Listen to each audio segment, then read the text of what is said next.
Tirado na hora aqui, o cabo ainda vê o peixe que Eu sei fazer peixe da Bahia, tá fazendo o Espírito Santo e não dá certo, né?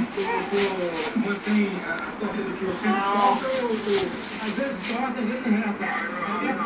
Depende do momento aí, a gente fica reta. Depende do momento, da necessidade.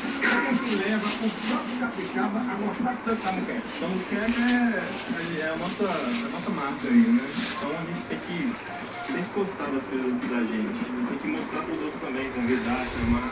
A gente viaja. É pra você gostar da coisa da gente, né? No seu restaurante você mesmo que cozinha. Eu mesmo, né? Você é o cozinheiro. Quando tu vê que eu sou cozinheiro, sou administrador, faço tudo. Você faz tudo do negócio, né, meu? É que as pessoas adoram vir comer a porta do padrinho. Ah, porque é feito com amor e carinho, né? A comida tem que ser feita com muito amor e carinho. Se não tiver amor e carinho, A comida tem que ter carinho. carinho.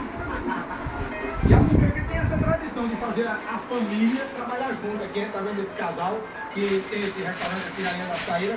Me diz uma coisa, o maridão, você fica na cozinha, o maridão ajuda no atendimento ao cliente. Atendimento no calão, né? Essa que é a função. E sempre agora a procura na Semana Santa é mais pela torta ou pela muqueca? Os dois, tá? Tanto a torta quanto a muqueca. Tem muita saída no período da quaresma, na Semana Santa. A torta do seu marido está preparada para a Semana Santa? Com certeza, É? com certeza. Mas ela está torta ou está... É mais ou menos. Tá bom.